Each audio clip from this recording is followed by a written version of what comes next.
Okay, let's unpack this. You sent us some truly unsettling material this week. Yeah, it's quite something. We're diving straight into the story of Sam Abraham, a man living in Melbourne, Australia, Right. who, incredibly, made an eerily accurate prediction about his own death. It's chilling, isn't it? Stating he'd die in a coffin during an October 2015 trip to India. Just 3 days before it tragically came true. It's just, wow. What's immediately striking is the sense of, well, foreboding hanging over the narrative from the very beginning. Absolutely. Our mission in this deep dive is to try and unravel the full story behind this chilling premonition, Yeah. and the devastating events that unfolded across Melbourne and Kerala, India. And the sources you've provided, they mainly give us a detailed look at the timeline and the police investigation. That's pretty much it. It's focused on the sequence of events and how the police piece things together. Got it. So the initial picture we get is of Sam, his wife Sophia, and their son living in Epping, Melbourne. Seemingly normal life. They'd moved there from Oman. And by all accounts, looked like a happy family. Uh-huh. Then comes October 2015, and they travel back to Kerala to visit Sam's parents. And this is where that really unsettling prediction surfaces. Indeed. During this visit, Sam apparently made some deeply disturbing statements to his father. Like what exactly? He expressed a feeling that he wouldn't live much longer, even saying he might die soon. Oh, wow. It seems he even told other relatives that his next trip to India, well, it could be in a coffin. I just can't imagine hearing your son say something like that. His father must have been... Understandably, yeah, dismissed it. Even reacted with anger, apparently, saying things like, "You're so young, why are you talking like this?" Right. You'd try to shut that down, wouldn't you? Everyone around seemed to brush it off. Just a strange, morbid comment, maybe. So Sam then returned to Australia with Sophia and their son on October 11th, 2015. And just 2 days later, literally 2 days, the unthinkable happens. Don't tell me. Sam's father receives a devastating phone call. It's Sophia. Through her distress, she informs him that Sam passed away that morning. And the cause? The cause of death given was a heart attack. A heart attack just days after those eerie pronouncements. It really sends a shiver down your spine. It absolutely does. Following this, Sophia, she took on the immense task of arranging for Sam's body to be returned to India. Which must have been complicated. Took several days, yeah. And on October 18th, Sam's body arrived back in Kerala. And Sophia was with him. Accompanied by Sophia, their 7-year-old son, and also Sophia's sister, Sonia. Given Sam's earlier words, this must have been just unimaginably traumatic for his family, especially his father. Absolutely. His son's dark prediction had become this awful reality. Naturally, the family grieved deeply. And Sam's burial and last rites were carried out there in India. Yes, standard procedure. Lots of grief. And then, incredibly, just 5 days later, Sophia returns to Australia. With her sister and son, yeah. Just 5 days after the funeral. That seems quick. What was the reason? The explanation given was that she needed to get back to work, to avoid losing her job. Okay. I mean, understandable on one level, but still feels fast. It does. However, she did maintain regular contact with her in-laws. Called them every Saturday, apparently. Every Saturday to check in. That's what the sources say. Regular Saturday calls. These regular Saturday calls are an interesting detail, aren't they? They really are. What do you make of that? Is it genuine connection or maybe something else? That's a really good question. I mean, it certainly paints a picture of someone trying to keep things normal, right? Maintain ties during a tough time. Or maybe trying to keep up appearances, deflect suspicion. Hard to say at this point. Yeah. These calls became a routine, though. Something Sam's family likely came to expect. Exactly. But then this routine suddenly breaks. Late July, maybe early August of 2016. The calls stop. The Saturday calls just stop. Silence. Oh, wow. Understandably, after this consistent communication, Sam's family became deeply worried, like really concerned. Of course. So they tried to find out what was going on. Their worry prompted them to reach out to people they knew in Australia, trying to get some information about Sophia. And what they discovered was truly shocking, wasn't it? Completely shocking. They learned that Sophia had been in police custody. Custody? For how long? For approximately 15 to 20 days, the sources say. And the reason for this custody? Don't tell me. She had been charged with the murder of her own husband, Sam. Oh my God. Can you imagine, after thinking it was a heart attack, the grief, than this news. The wave of disbelief, devastation, it must have been overwhelming for Sam's family. It's a complete and utter turning point in what they believed had happened. Yeah. It's unbelievable. And then a new name enters the picture. Arun Kamalasanan. Arun Kamalasanan. Had the family heard of him before? This was the first time Sam's family had heard this name, and it quickly became clear that he was somehow connected to the accusations against Sophia. So the police investigation moves forward. Yes, and it culminates in a truly damning revelation. They presented evidence to both Sophia and Arun, and following this, both confessed. They confessed to murdering Sam. They confessed to the murder of Sam. It's a shocking twist that reveals a much, much darker reality behind Sam's death than anyone suspected. It certainly does. It takes us from what appeared to be this tragic, almost fated event, his prediction coming true, Right. to a deliberate, premeditated act. It's horrifying. It is. And to really understand how this tragedy unfolded, we kind of need to rewind, don't we? Yeah, we need to delve into Sophia's past, the complex web of relationships she apparently had. Let's go back to her younger days. Cavalier Village, Kerala. Sophia and Sam knew each other practically their whole lives. Went through school, college together. Shared interests, too, like music, sang in the church choir together. That's like a classic sort of village love story in the making. And eventually they did fall in love during college. Okay. Pretty straightforward so far. But here's where the narrative takes its first significant turn, a big one.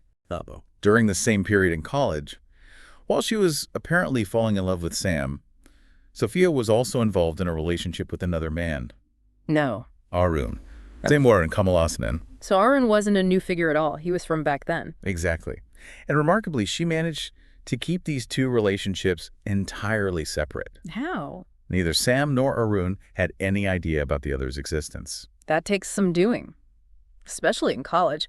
What does that kind of elaborate deception at such a young age suggest about her character? That's a fascinating question, isn't it? It hints at a capacity for, well, intricate planning maybe, compartmentalization, perhaps a certain level of emotional detachment even then. To navigate two significant relationships like that simultaneously without either knowing. Wow. Yeah. Yeah. So then comes the point where Sophia decides she wants to marry Sam. Okay. She chooses Sam. She chooses Sam. He tells his family, expecting their blessing, naturally, but his father initially refuses. Really? Why? The source says Sophia came from a respectable family. It does. The source doesn't explicitly state the father's reasons, unfortunately, but it does suggest maybe some underlying tension or perhaps just a gut feeling and intuition about Sophia that maybe Sam didn't see. Interesting. So the father objects. How does Sophia react? This sets the stage for Sophia's strong will, it seems, her determination. How so? When Sophia learned of the father's disapproval, she took a really drastic step. She threatened to take her own life if she couldn't marry Sam. She threatened suicide. Good grief. Faced with such a threat. Well, Sam's family relented. They agreed to the marriage. So they got married in 2008 under those rather dramatic circumstances. Yes. Following their marriage, their lives took them to Oman in 2009. Sam got a job there. Okay, starting their married life abroad. But when Sophia became pregnant, she returned to India, closer to her family, for support during that time. Makes sense. And she gave birth to their son there. She did. And while in India, she maintained regular contact with her sister, Sonia, the one who later came to Australia with her. Right. And this connection seems to have played a pretty significant role in her next decision, didn't it? It looks that way. Sophia chose to relocate to Australia in early 2012 for a job. What kind of job? In electronics. She had an MSc in electronics, so she was well qualified. And her sister encouraged this move. Actively encouraged it, according to the sources. So Sophia moved to Melbourne with her young son, started a new life. Just her and her son initially. Yes. Then, in 2013, about a year later, Sam joined them in Australia, reunited the family. Okay. So now they're all together in Melbourne, building this new life. On the surface, yes. Paints a picture, doesn't it? Family building a future in a new country, both working, son growing up. But as we now know, beneath this seemingly normal existence, something else was going on. A completely different reality was unfolding, and that reality centered around Arun. Because Arun had also moved to Melbourne before Sophia even arrived. Seriously, the timing. Yeah. He was working there as an instrumentation engineer, and he was married himself, even had a child. So both Sophia and Arun are in Melbourne, both married to other people. Correct. And what's remarkable, maybe predictable in hindsight, is that their college relationship, it reignited. It's astonishing, isn't it? How does that even happen? They continued to communicate. Chats, calls, maintain this secret connection somehow. Even with Sam now living there. Well, that complicated things, sure, but they kept it going. And in fact, the source suggests something quite revealing. Yep. That Sophia's primary motivation for moving to Australia, maybe it wasn't just the job opportunity? You mean Arun? It suggests she moved there to be closer to Arun, which, if true, reveals a significant level of, well, intention. A long-held desire. Wow. That reframes the whole move. It wasn't just happenstance they were both there. It certainly doesn't seem like it. It speaks to a powerful connection, maybe even obsessive, that endured despite marriages, kids, continents. So Sam's arrival in Australia must have made things difficult for them. Naturally. Made it much harder for Sophia and Arun to actually meet in person. Logistics, risk of discovery. But they kept communicating secretly anyway. But they did. And then things took a very dark turn. A fateful idea took root. Let me guess. Sophia. Sophia proposed killing Sam. Just like that. So they could be together. So they could finally be together. That was the idea. And Arun, what did he say? Incredibly, Arun agreed. Driven by his own feelings for her, the sources say. This is chilling. A chilling escalation from a secret affair to plotting murder. It marks the point where their secret desires transitioned into a deadly plan. It wasn't just talk anymore. So what did they do?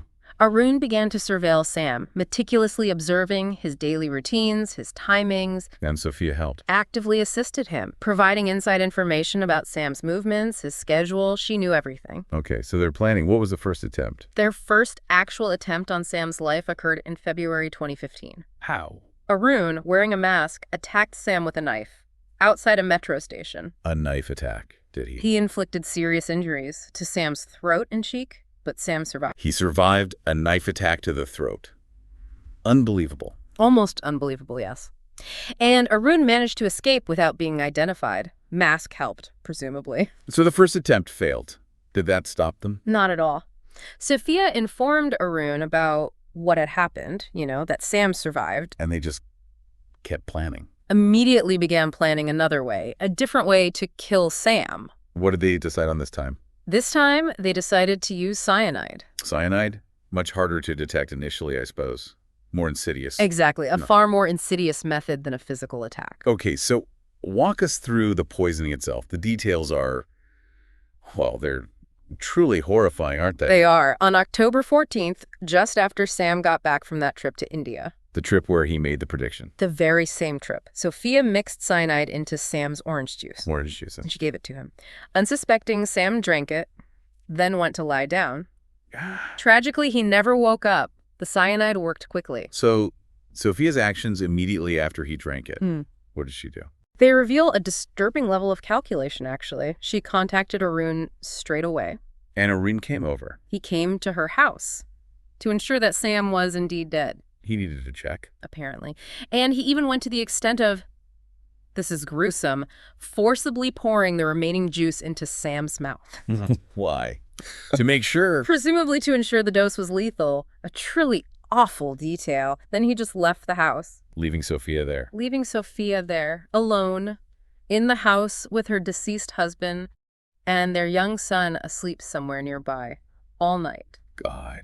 Just stayed there all night. All night. The next morning, she starts crying loudly, making a scene basically to alert the neighbors. Staged grief. Seems like it.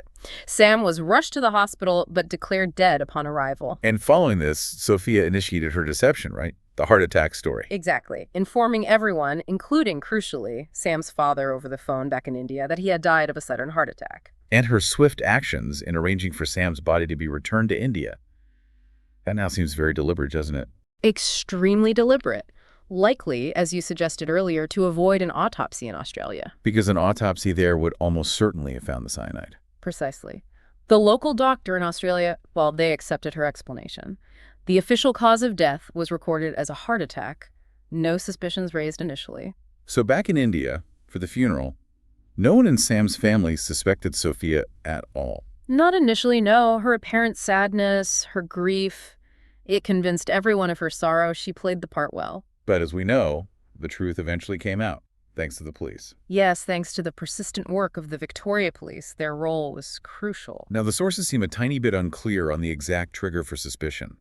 One part mentions Arun's death potentially raising flags, but the main investigation clearly focuses on Sam's death and Sophia's actions afterward. Right, there might be a slight transcription confusion in the source there regarding Arun's death triggering things.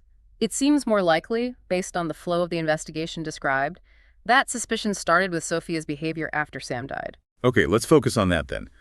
What were those key indicators, those red flags, that alerted the police to Sophia? Well, the key ones seem to be financial. Pretty quickly after Sam's death, Sophia transferred all of his money into her own account. Okay, that might raise an eyebrow. Anything else? Yes.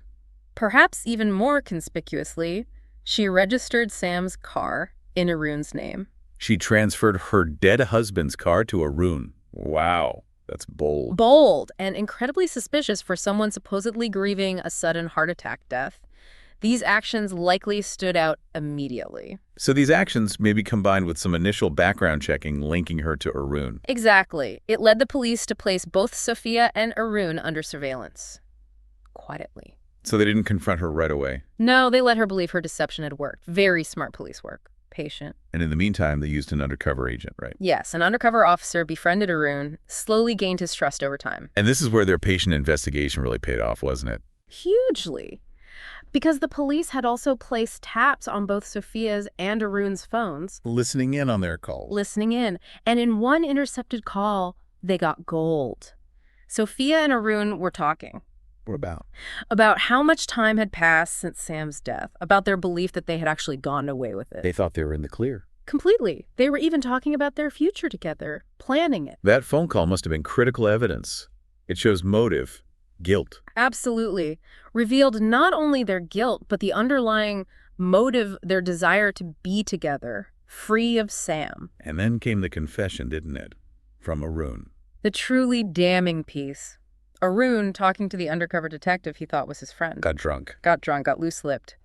And he confessed. What did he say? He revealed that he had poisoned someone with orange juice. Specifically mentioned the orange juice. Yes. And then boasted that the police would never catch him. He felt invincible. Little did he know he was talking to a cop who was recording everything. Exactly. That confession, secretly recorded, along with the earlier phone conversation. The police now had motive and a clear admission of guilt. So, what was the next step for the police? They had the confession, the motive. The next logical and very significant step was to get concrete forensic proof. They ordered the exhumation of Sam's body back in India. Dug up the body for a proper autopsy this time. A proper forensic examination, and the subsequent toxicology report confirmed everything. Cyanide. Cyanide, present in Sam's blood and liver, confirmed as the cause of death. No more doubt. So, with this conclusive scientific evidence in hand, the Victoria Police arrested Sophia and Arun August 12, 2016, about 10 months after Sam's death. 10 months of them thinking they'd gotten away with it. Pretty much. And during the search of Sophia's place, they found her diary. Yes, a personal diary, written in Malayalam. Which is spoken in Kerala, where they were from. Right, so it needed translation. And once translated, well, it contained deeply incriminating entries. About Arun. Expressing her intense love for Arun, her feelings for him. And Arun kept a diary, too. Interestingly, yes. Arun also kept a diary. One entry mentioned stated that Sophia was his perfect match. His perfect match. And that he was certain she would eventually be his. Pretty chilling, given what happened. These personal writings, they add another layer, don't they? Insight into their mindset, the depth of this obsession. Definitely. Further solidifying the motive behind this horrific crime. So, the case then went to trial, Supreme Court of Victoria. And the evidence must have been overwhelming. Recorded phone calls, text messages, Sophia's translated diary, Arun's recorded confession, all presented. So the verdicts. Ultimately delivered. Arun was sentenced to 24 years in prison. Non-parole period. 21 years non-parole. Sophia received a sentence of 22 years. Slightly less. Non-parole. Or non-parole period of 18 years for Sophia. And during the trial, Sophia pleaded for a reduced sentence because of her son. She did, yes. Cited her young son as a reason for leniency. How did the judge respond to that? The judge delivered a particularly poignant response, actually. Emphasized that her son was, in fact, the biggest victim of her crime. That's powerful. He'd lost his father. Lost his father, and now facing the imprisonment of his mother for killing him. An unimaginable burden for a child. Absolutely devastating. What happened to the son? Custody? Initially, custody was granted to Sophia's sister, Sonia, the one who came to Australia with her. Okay. However, Sam's family back in India later sought custody, and the source indicates that their grandson now resides with them. So he's with Sam's parents now. Seems so. Yeah. Which, underscores the far-reaching consequences of this crime, ripple effects on everyone involved. And what about Arun's family? His wife and child? Interestingly, the information provided doesn't really mention them, or whether their families, or Sophia's family for that matter, were aware of the affair at all. Seems like it was a very well-kept secret. Until it all came crashing down. Exactly. This case really serves as a stark, tragic illustration, doesn't it? Deception, extreme measures people take for desire. And the devastating consequences. But also, the police work. Absolutely. The dedicated and methodical work of the Victoria Police, piecing together evidence across continents. It ultimately brought the truth to light, ensured justice was served. So, reflecting on this entire deeply disturbing story, what stands out to you most? For me, it's that chilling juxtaposition. Ordinary lives. Seemingly ordinary, yeah. And this extraordinary capacity for betrayal and violence hidden just beneath the surface. It really makes you think, doesn't it? It does. About the complexities of relationships, hidden motives, things we might never know about people close to us. And it's a powerful reminder, too, of the relentless pursuit of truth by investigators, even when faced with such elaborate deception spanning continents like this. Absolutely. Even when someone thinks they've committed the perfect crime. What are your final thoughts on this intricate and tragic case? What should our listeners maybe ponder? Maybe just that. The lengths people will go to, driven by obsession or perceived love, and how secrets like these rarely stay buried forever, especially when someone is determined to find the truth. It's a grim reminder, but an important one.